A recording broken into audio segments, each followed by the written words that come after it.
Tere, head televaatajad! On tore olla taas siin järjekordses Kirkuse kiituseks saates ja nagu ikka, meie ümarlaua ümber on mul siin kaks naist. Külvi Maisov, mul on hea meel, et sa oled ikka jälle minuga siin, minu kõrval, jagamas kõike seda, mida Jumal on sulle ilmutanud ja näidanud. Ja meie tänane külaline, Hele-Maria Kangro. Tere! Hele-Maria, sina oled tegelikult juba ühes meie sarja saates varem olnud, aga ma täna ikkagi uute vaatajate jaoks taaskord küsin, et räägi meile, millega sa parasjagu praegusel etapil tegeled oma elus? Praegu ma õpin kõrgemas usuteaduslikus seminaris, magistriõppes, ma töötan, mul on mitu tööposti, tegelen tekstidega, tegelen inimestega laias laastus ja oleme kogudust siis juhtimas abikaasaga Moostes ja siis on ka pereelu lastega tegelemine, et üks laps on kõhus ja teine on siis kõhust väljas ja jookseb ringi ja vaja talle järgi joosta. Väga eriline aeg ja mul on hea meel, et sa siiski said kõige selle kõrvalt mahti tulla siia saatesse. Sest need teemad, millest me räägime, ma usun, on väga kõnekad ja olulised paljudele naistele eelkõige. Ja meie tänane naine, ma usun ja tean natukene tausta, on sinule ka eriti tähendusrikas ja kõnekas olnud. Nimelt me hakkame täna rääkima Hannast. Ja tegelikult on maailmas palju naisi, kes kuidagimoodi samastuvad selle naisega, ja kes võib-olla mingil eluetapil on tundnud ennast ühel või teisel moel väga, väga sarnaselt.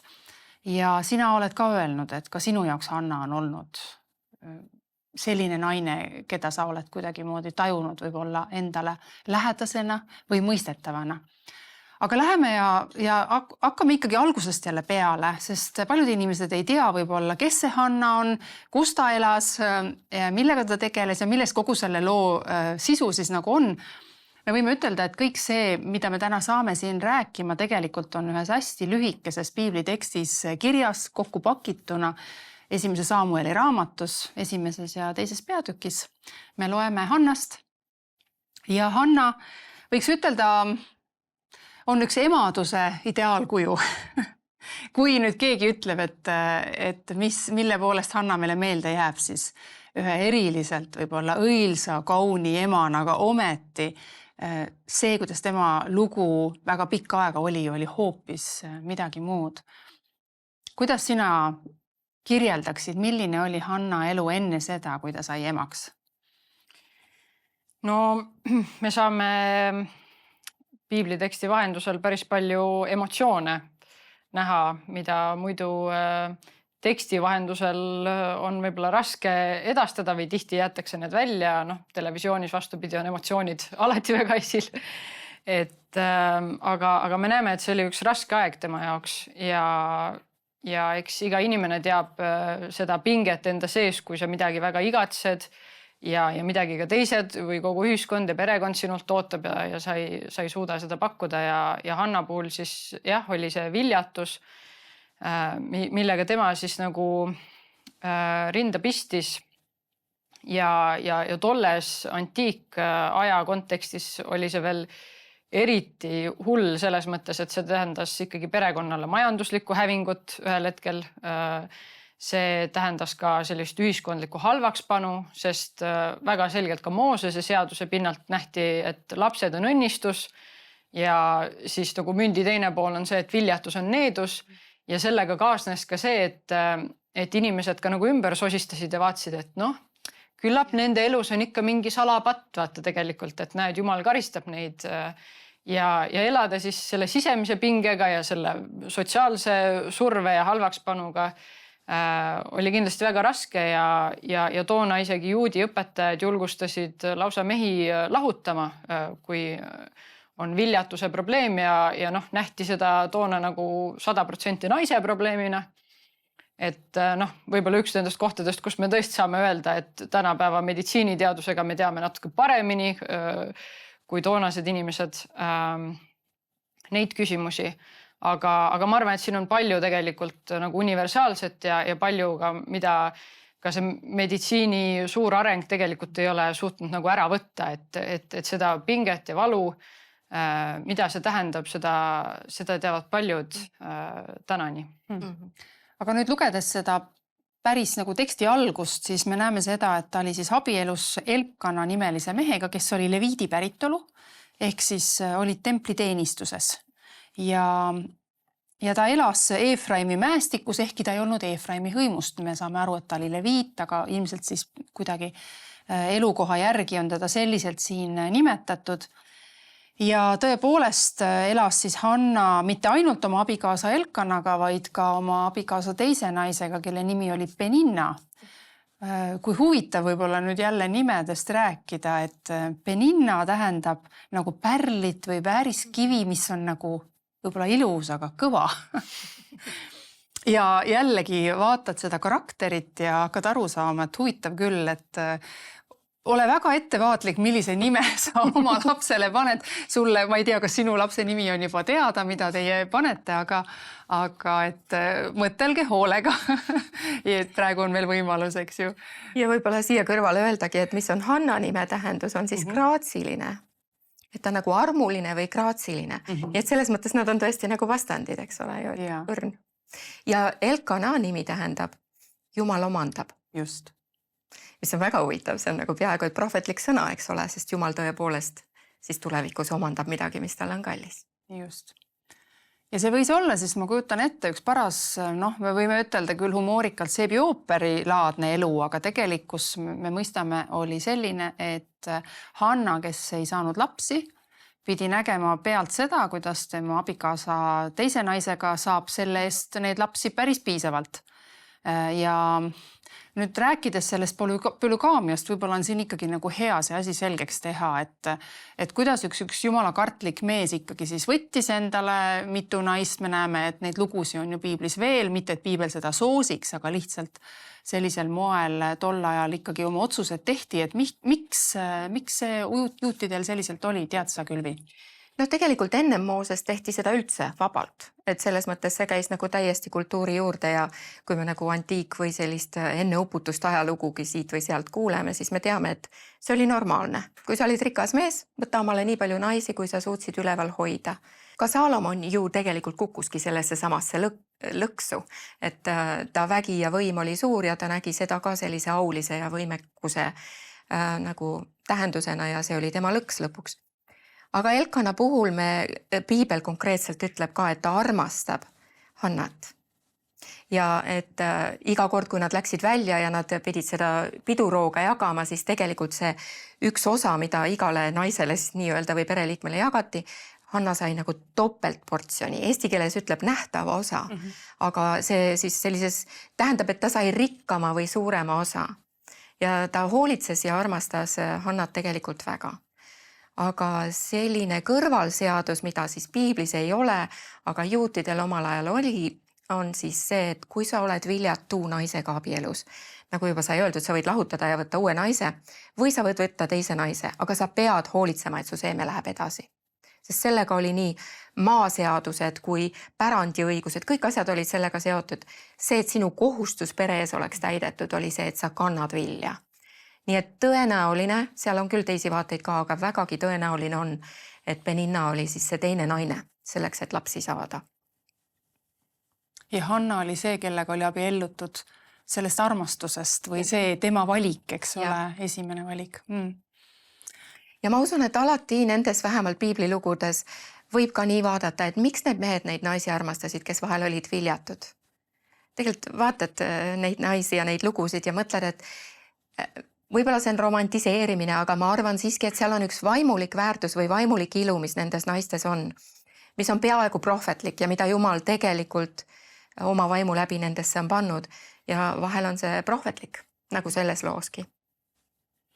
Aga nüüd me oleme jõudnudki selle valusa koha peale, et Hanna oli viljatu ja tõenäoliselt võis olla palju aastaid selline olukord. Kas Hele-Maria, sinul on ka, sa oled maininud, et oled oma elus, oma nahal ka pidanud tunnetama sarnaseid valusaid punkte, et kas sa võid jagada meile, kuidas sina oled kogenud seda teemat? Ja mina siis enne abiellumist sain siis arstilt teada või arstilt hinnangu nagu, et ma pean arvestama sellega, et ma ei pruugi lapsi saada. Ja pigem peeti seda nagu tõenäoliseks ja noh, oli nagu rida probleeme, mida siis oli püütud ka ravida ja see ei õnnestunud ja ma mäletan hästi, kui ma siis oma abikaasaga suhtlema hakkasin ja me suhtesse astusime ja ma teadsin, et ma pean ühel hetkel enne, kui ta mulle abielu ettepaneku teeb, kindlasti nagu ütlema, et noh, kui sa minuga abiellud, sa pead tegelikult arvestama sellega, et me ei pruugi lapsi saada. Ja see oli väga raske, eriti hetkedel, kus ma mäletan, mu tulevane oli siis tollel hetkel näiteks autot ostmas ja ma küsisin isegi, et noh, et miks sul nagu autot vaja on ja ta ütles, et noh, ma olen ju varsti pereisa. Ja siis tunned, kus endal siin nagu kuumi jutt käib seest läbi, et aga võib-olla tegelikult ei ole või nagu, et kas just see, et kas sa siis ka armastad mind. Aga mis mind nagu selles julgustas tegelikult väga oligi see, et kui palju on piiblis tegelikult neid lugusid. Ja ma täitsa kirjutasingi endale nagu märkmikusse välja neid lugusid, ma tegin seal markeriga, tõmbasin jooned alla, mul on ka siin piiblis markeriga need kõik alla joonitud ja kuidagi lõpuks, kui ma siis seda oma tulevasele rääkisin, siis ma tegingi seda tegelikult sellises piiblitunni vormis mingis mõttes nagu julgustades teda ja õhutades nagu endas seda usku, et tegelikult on see võimalik ja samas isegi, kui see ei ole ja ma arvan Jumalaga ja oma elu Jumalale alistades me peame alati ka nagu võtma selle poole vastu, et isegi kui see ei lähe nii ja isegi kui ma ei saa oma seda oodatud imet, siis ma ikkagi valin Jumala. Ja ma mäletan, et ma ütlesin ka seda, et ma igal juhul usun, et ma olen ema kellelegi kas või vaimulikus mõttes, kas või sotsiaalses mõttes.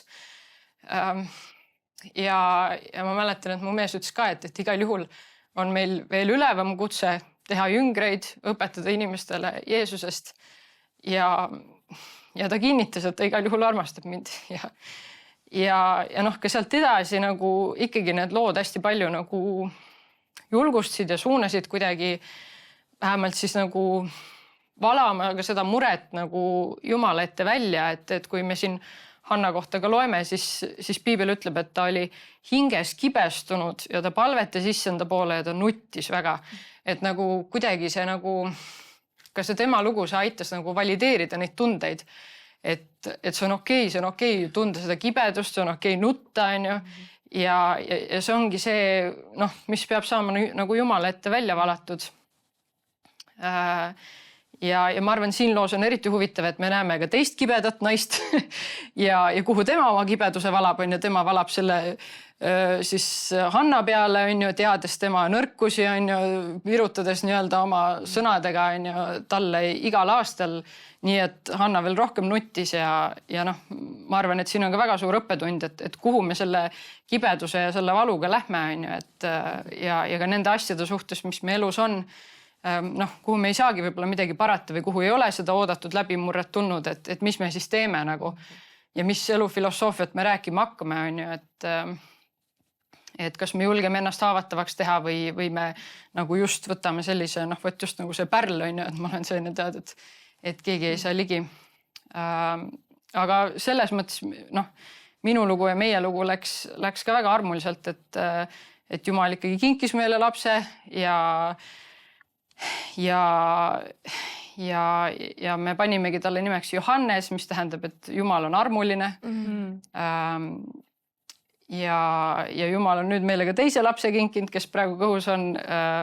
Tema ootamine oli sama raske ja sama pikk, aga ka teist korda oleme tundnud seda, et Jumal ikkagi on halastanud.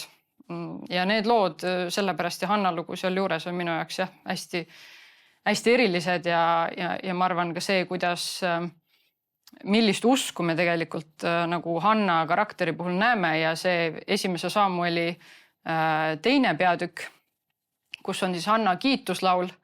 Ma arvan, et see on nagu väga eriline tekst, see on väga sügav, teoloogiline tekst ja ma arvan, et keegi ei saa oma usuelu niimoodi sõnastada ilma selleta, et ta oleks Jumalaga koos päriselt nagu orgudest läbi käinud ja tõesti nagu kokku kasvanud nagu selle Jumala suhtega.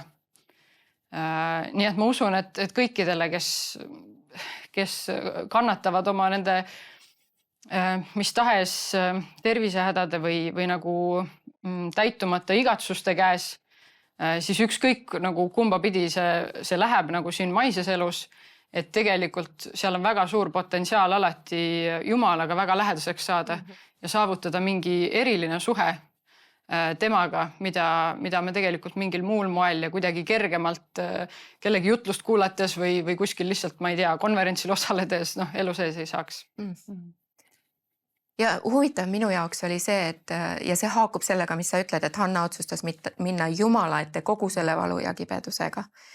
On see, et kui tema Jumala pilt oleks olnud sellest, et tal on needus, kui ta oleks nagu selle üldise maailma arusaamise enda peale võtnud ja kui tal oleks tunne olnud, et Jumal on teda mingil põhjusel karistanud, siis ta ei oleks seda niimoodi jätkanud ja ma arvan, see on üks õppetund, mida igale ühele meist, kes me Jeesuse vere ja pääste all elame, on see, et Jumal on hea, tema heldus kestab igavesti ja igaüks, kes tema poole pöördub, tema kuulab. Ja see ei tähenda küll nüüd seda, et Jumal alati annab seda, mida me palume, isegi kahjuks mitte laste puhul, aga see, et sa lähed tema hõlmast kinni hoidma ja vaatad, mida tema sulle vastab ja elad, on tõesti see, mis toob siis midagi tema elus küll nüüd esile, mis on õnnistuseks mitte ainult talle endale, vaid kogu see valu ja kogu see läbikäimine osutub olevat õnnistuseks ju tegelikult Iisraelile, kui me jõuame selle loo lõpu poole. Ja ometi see oli läbi ühe naise valu ja minnes nüüd korraks sinna loo sisse tagasi, aitäh Hele-Maria, et sa jagasid ka oma isiklikke läbielamisi. Me näeme, et nad igal aastal kogu perega pidid siis minema sinna Siilo templisse, eks ole, kus siis toimusid need ohvri traditsioonilised söömaajad, mida sa mainisid, et toimus siis korra järgi seal see pere söömaaeg ja ohverdamine, kus siis klassikalisel moel jälle ta pidi kogema seda valu ja alandust, et tuleb nagu meelde tõesti sellised suured jõulusöömajad võib-olla meie kontekstis siin, kus saab suur pere kokku ja sellised hõõrumise valukohad tulevad nagu välja ja siis juhtub see, et iga aasta on tuttavad teemad ja tuttavad tülid. Et natukene mulle nagu meenutab võib-olla mõnest seriaalist midagi sellist. Ja me loeme ka seda, et peale seda, kui ta oli teda jälle, eks ole, solvanud, ta tõusis püsti ja läks otse Jumala ette palvesse. Ja see just, et ta tõepoolest pidi uskuma, et Jumal, sa ei ole mitte mind karistanud, ehkki me võime arvata tõepoolest, et see on nagu Jumala otsus ja vaid hoopis vastupidi. Jumal, sa võtad vastu mu palve. Sa kuuled mind. Sa kuuled mind. Sest tegelikult isegi need rabide arutlused, neid on ju ka igasuguseid, aga mõni ütlebki, et vaata, kus on isepäine naine.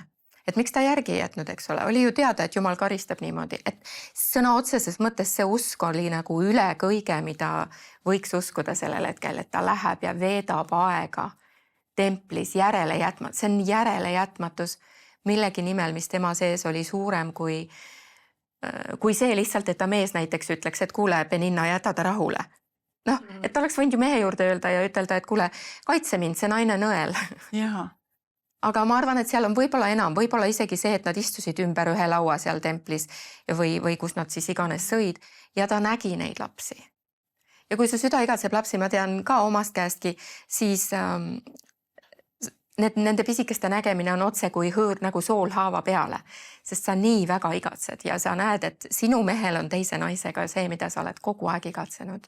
Et need on teemad, millest Piibel tänu Jumalale ei hoidu. Me vahel naistena nagu tõmbame tekid ja maskid ja kõvad katted, just need pärlikatted peale, et ma saan hakkama. Aga vahel tõotus on läbivalu minemises. Tegelikult tihtipeale. Tihtipeale just. Nii ongi. Ja huvitav, et see sõna kibe on jälle see sama sõna Maara, millest tuleb Maarja ja Mirjami nimi ja nii palju see kibe orjuse põlv või see kibe surmavaim, et sellest läbi Jumala sekkumise saab ka elu, aga ainult Jumala. Ja olles hinges kibestunud, palvetas ta issanda poole ja nuttis väga. aga see on huvitav, mida ta siis tegi, ta andis tõotuse, ta mitte ainult ei palunud, vaid ta andis ühe tõotuse. Ja ma panen veel tähele siin ka seda, et kui ta pöördub Jumala poole, kui ta jookseb ära siis sealt perekonna juurest, ta pöördub Jumala poole, kui just nagu oma abilise või kohtumõistja poole, ta ütleb vägede issand. Ta nimetab Jumalat sellise nimega. Nüüd tule. Juures see väljend on piiblis esimest korda seal. Ja huvitav on see, et hiljem nüüd, kui me tema pojani jõuame, siis Samuel alustab oma palvet sama nimega. Ja me ei tea, et kas see on nüüd midagi, mida Mirjam tihti kasutas, aga see oli enne seda nagu piiblis varem ei ole ja üldse allikates ei ole varem üldse olnud. Ja. Ta pöördus tema poole kui kellegi, kellele kuuluvad absoluutselt kõik väed, just. Väehulgad, kogu loomine, kõik. Ta läks nagu kõige kõrgemale astmele välja. Ja. Et temas ei olnud seda, et kui sa midagi veel saad teha, vaid ta oli, et ma tean, sa saad seda teha. Just. See nimi väljendab. Ja see on nagu usupalve tegelikult. Ma lähengi nüüd ja ma tean Jumal, et tegelikult. Tean, et sa saad teha seda. Sa saad. ja ta annab ühe tõotuse ja see tõotus ei ole mingi väike tõotus. See on ikkagi väga eriline, mida ta lubas Jumalale vastutasuks selle eest, kui ta talle poja kingib. Jah, see on tõesti paradoksaalne. Ta sisuliselt lubas selle poja anda Jumala teenistusse, et sisuliselt anda ta Jumalale tagasi, on ju. Ja seda ta ka tegi, et me siin kõnnime nagu palava pudru, et ütleme siis sellega välja, et issand pidas teda meeles. Mis on jällegi väga minu meelest kaunisti sõnastatud, et kui vähe on Jumalal vaja tegelikult on ju, et lihtsalt pidada kedagi meeles ja juba sünnib uus elu. Ja Hanna jäi lapseootele ja tõi ilmale poja, pani talle nimeks Samuel. Ja nimi Samuel tuleneb ka siis palumist väljendavast heebrea sõnast ja siis ta põhjendab ka siin ise, et sest ma palusin teda issandalt. Ja nii nagu ta lubas, nii nagu ta tõotas, nii ta tegi, et sellest tõotusest ta ei taganenud ja kui siis Samuel oli võõrutatud,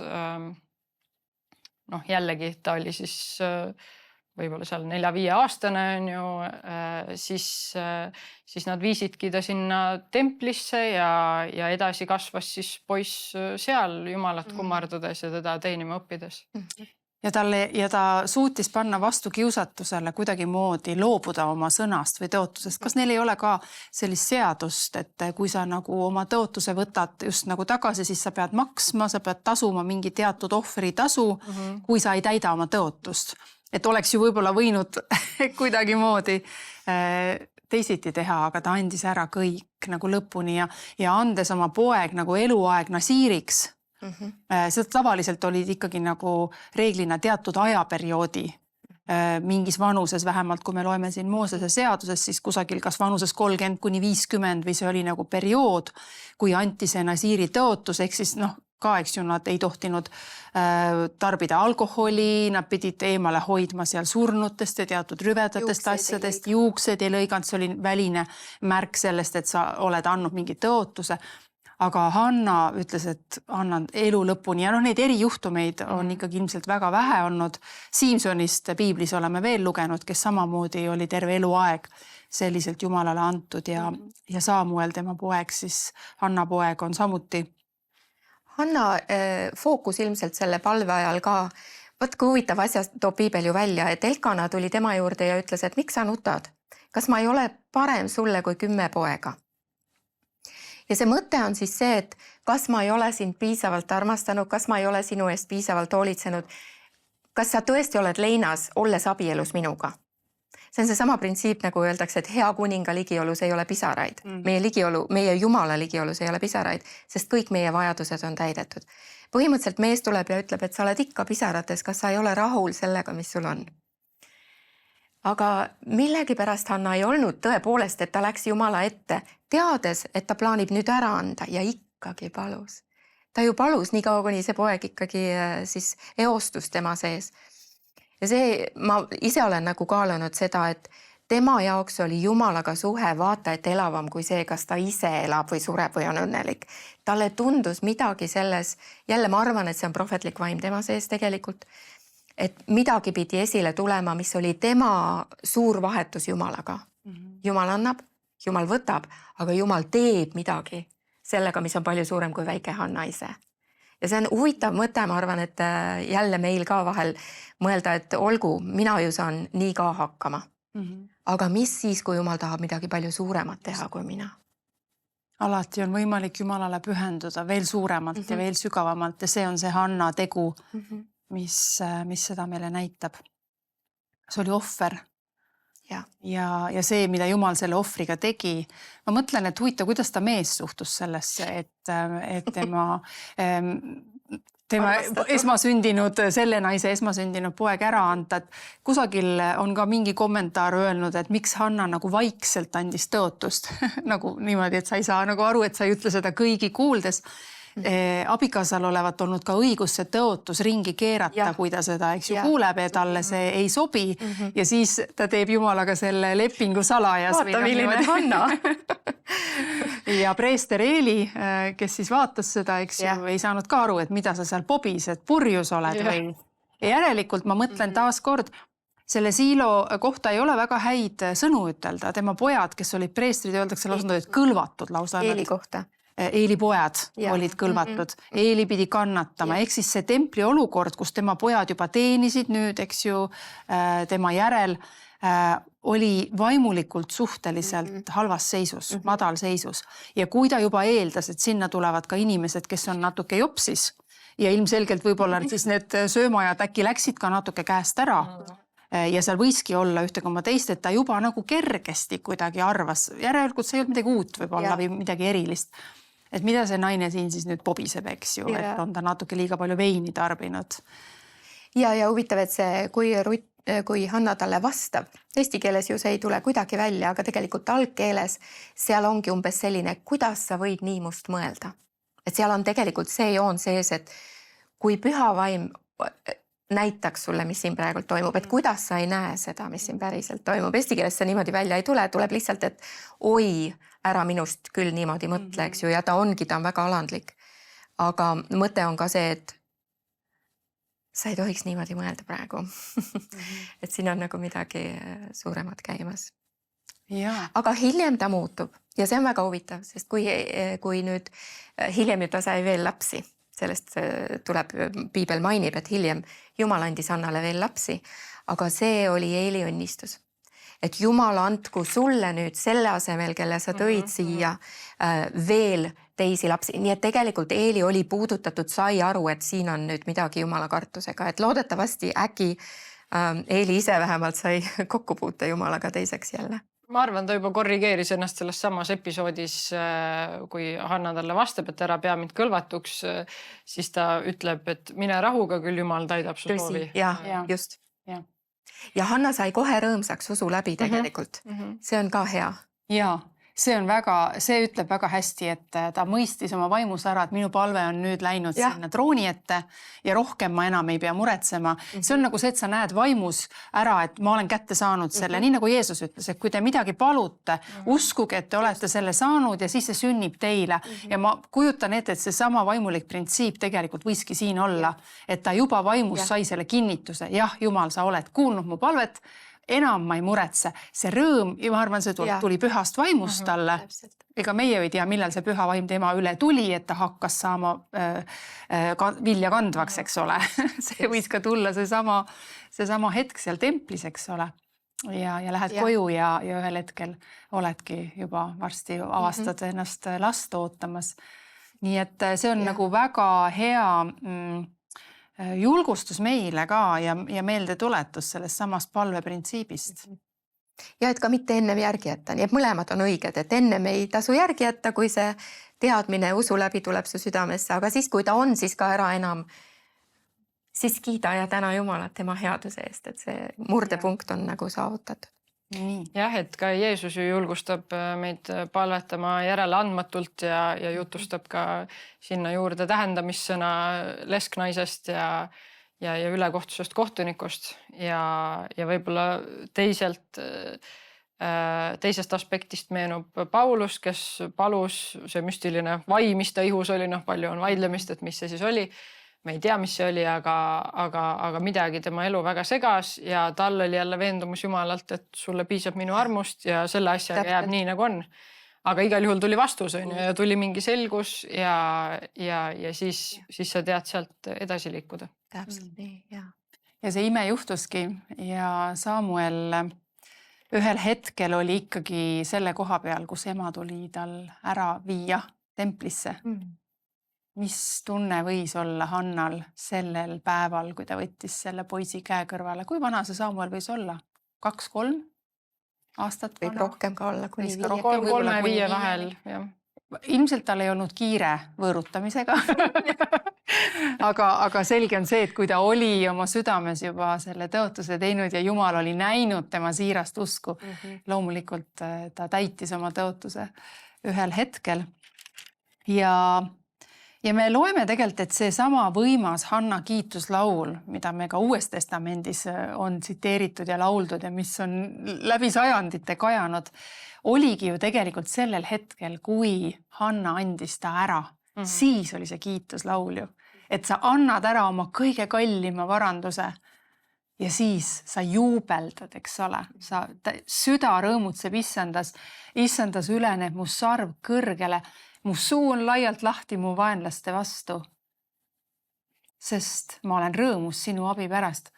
Me juba näeme, kuidas ta on taastatud tema identiteet, tema väärikus, tema see mina pilt, mis võib-olla ka võis olla nagu väga haavatav ja nõrk nagu naisena ja abikaasana Jumal on kõik ta üles ehitanud ja ta küll ei adresseeri siin teist abikaasat nimepidi, aga me näeme, et neid vaenlasi, kes ta vastu on oma suu laialt lahti varem teinud, tema on nüüd just nagu mu vaenlaste ette sa katad laua, eks ole, ütles Taavet ja tundub, et Hanna võis siin täpselt samamoodi praegu juubeldada, et see rõõm mingi asja äraandmisest vaimulikus mõttes või see ohver, mis mõnikord on nii suur, et inimlikult ei saa aru, aga kui sa seda teed Jumalale, siis Jumal võib täita sind millegi nii erilisega, mida ei ole võimalik kogeda.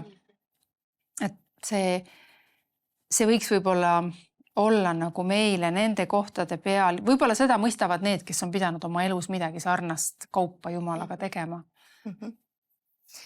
Ja sel juhul oli see laul ka usu läbi. Ja.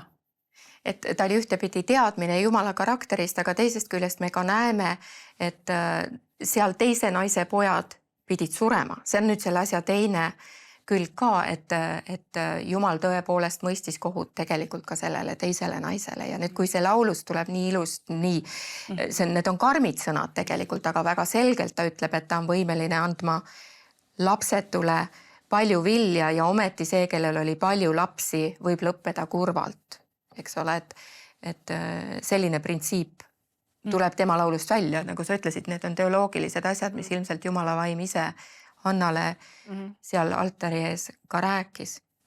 Aga äkki me vaatame seda laulu mingisuguseid olulisi punkte, võib-olla on midagi sellist, mida siit veel nagu esile tuua, mis sellest loost, sest ega me tegelikult rohkem Hannast enam ei kuule.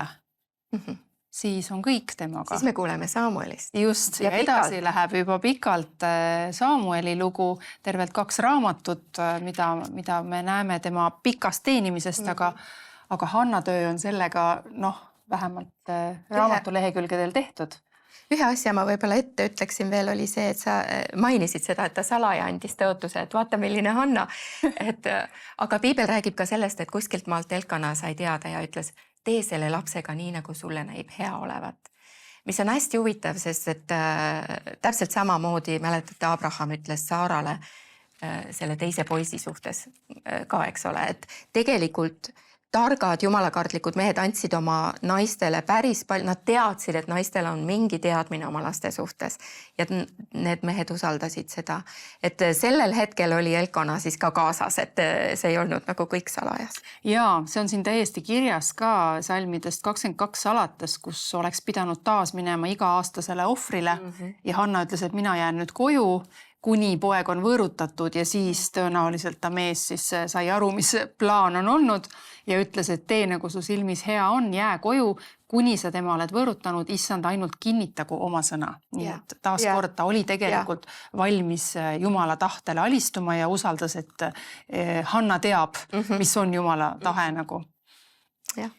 Aga Hanna laulust, mulle jäävad silma need vaimulikud paradoksid, mida mulle tundub, et Hanna väga hästi mõistis ja Jumala kohta ju tegelikult kehtib väga palju paradokse. Ta ei vaja meilt midagi, aga ta nõuab meilt kõik ja nii edasi ja ta on justkui nagu, ta mitte justkui, vaid ta ongi kõige kõrgem ja kõige vägevam ja ometi, kui ta siseneb siia maailmast, ta tuleb väikse väeti beebina, kes vajab meie abi ja nii palju ka ju variseride pead ajas sassi see, mida Jeesus õpetas, mida ta kehastas, et seal on nii palju paradokse ja me näeme ka siin, kuidas Hanna mõistab väga hästi, et issand surmab ja teeb elavaks, viib hauda, toob jälle üles, issand teeb vaeseks ja teeb rikkaks, tema alandab ja tema ülendab. Et elu kogu oma selles rikkuses ja et ka vaimulikus elus on kõik see rikkus olemas ja seda on tihtipeale väga raske endast ja oma praktilisest elust läbi lasta ja kõige sellega leppida, aga selles on väga suur selline jumala kartlikkus sees ja ma arvan, et tegelikult me võib-olla kristlastena tihtipeale nagu pelgame seda vastuolulisust või seda, et kui palju peab tegelikult ohverdama, aga ma ei usu, et inimesed, kes on kaugel Jumalast, et neile väga sellised lihtsad lahendused nagu meeldiks, mis kõik teavad, et need ei ole mingid lahendused, et kõik näevad, et elu on keeruline ja meil on mingi hästi selline mingi rõõmus lause nagu sinna öelda lihtsalt, et Jeesus on vastus või mis iganes, et kuidagi proovime nagu hästi lihtsustada, aga see ei aita nagu kedagi. Väga huvitav selles laulus on ka veel prohvetlik viide Messiale, Jeesusele, siin salmis 10. Ta ütleb, et issand annab rammu oma kuningale ja ülendab oma võitusarve. Tol ajal ei olnud Iisraelil kuningat ju veel. Ehk siis see ei tundunud ka nagu veel teema üldse olevat. Seega, kui ta nagu räägib sellest kuningast, siis ta tegi seda nagu prohvetlikult ja ta nagu vaatab selle messia peale, kes sätib kõik asjad korda. Ja tema on see võitud. Nii et see võiks öelda, et üks esimene koht, kus selliselt Jeesusele kui messiale on piiblis niimoodi viidatud just selliste sõnadega. Ja Zakarias, me teame hiljem, Johannese isa, viitas ka Hannale, kui ta prohvetlikult kutsus Jeesus päästesarveks, kelle issand on üles äratanud oma rahvale. Nii et, ja Maaria me teame, eks ole, tsiteeris ka, nii et need prohvetlikud sõnad on jäädvustatud ikka väga oluliste märkidena nagu tulevasteks sajanditeks. Väga eriline laul ühel naisel. Ja see tõepoolest on nagu kajab siis läbi ajaloo ja teatud viisil sõnad, kui sa nagu Iisraeli rahvas nagu pöörab sõnadele, neil on väga suur valik esiteks sõnu või viis, kuidas sa saad neid sõnu kokku panna. Ja kui mingi asi hakkab korduma või öeldakse, siis sisuliselt see tähendabki, et vaata kõiki neid esimesi kohti ja seal see siis viitabki Hannale. Et kes esimesena just niimoodi võib-olla ütles. Mooses kutsus küll, ütles, et vaata, saadetakse prohvet, kes on suurem kui mina ja kes päästab rahva. Aga ta ei kutsunud teda sellisena kuningaks. Väga vägev. Aga mida me siis võiksime veel nüüd järeldada sellest loost? Mis on need julgustussõnad või õppekohad, kui me nüüd peaksime kuidagi kokku võtma? Selle naise üleelamised ja õppetunnid?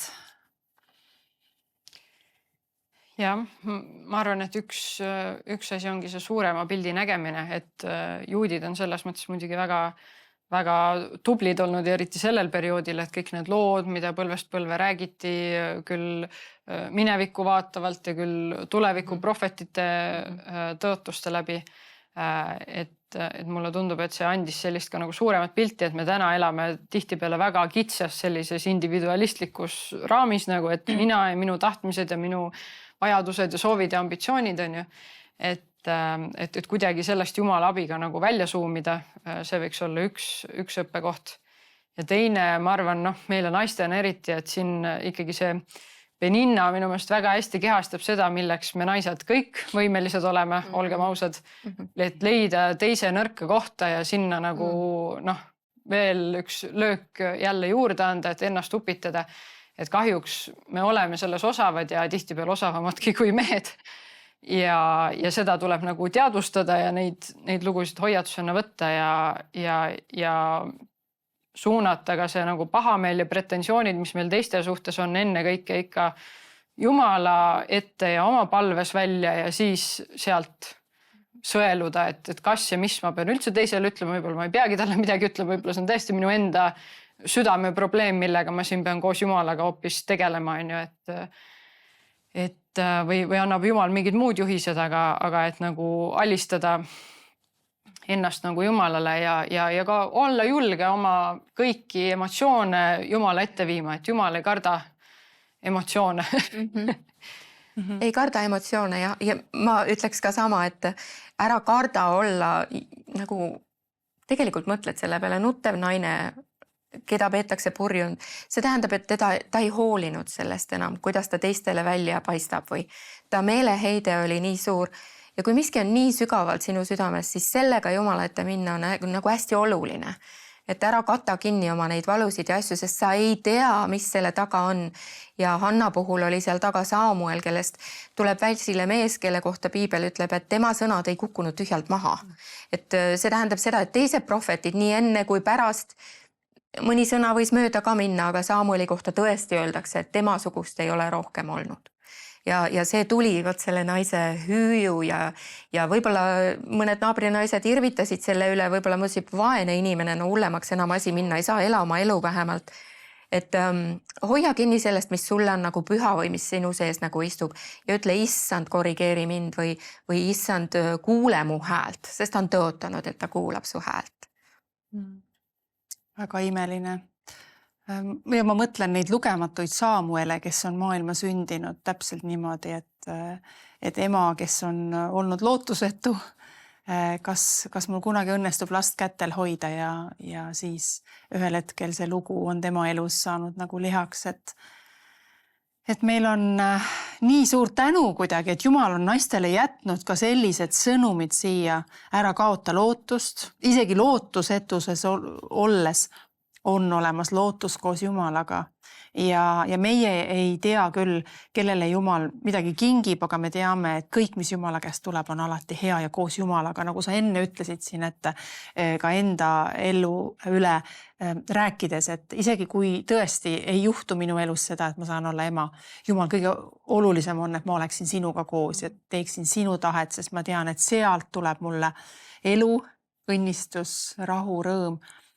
Nagu ilma Jumalata ei ole, ma arvan, mõtet üldse siin ilmas elada. Kas me nagu võime kuidagi kokku panna sellise lause? Minule tundub, et mitte miski asi siin maailmas ei kaalu üles elu koos Jumalaga. Isegi mitte, nagu ta ütleb siin, ma ei tea, 100 last või palju sa elus võiksid saada. See ei kaalu üles seda, kui meil on see varandus siin meie sees. Nii et olgu Jumal meid nagu kõiki õnnistamas ja julgustamas. Mul on hea meel, et me saime täna rääkida sellel teemal ja mul on hea meel, et sa olid avatud, Hele-Maria, ja ma usun, et mõnes järgmises saates me saame taaskord sinuga vestlema. Ja Külvi, sinu kommentaarid on alati ka väga värskendavad ja põnevad. Aitäh sulle taaskord saates olemast ja meie siit omalt poolt stuudiost ütleme seekord head aega.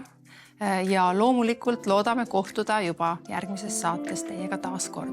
Seniks palju õnnistusi. Armas televaataja, loodan, et sul on olnud hea ja kasulik aeg meie seltsis. Toetades TV7 tööd, osaled ka ise hea seemne külvamises, mis võib olla õnnistuseks paljudele. Ole julge külvama, et ka lõikus võiks olla rikkalik. Aitäh sinu panuse eest!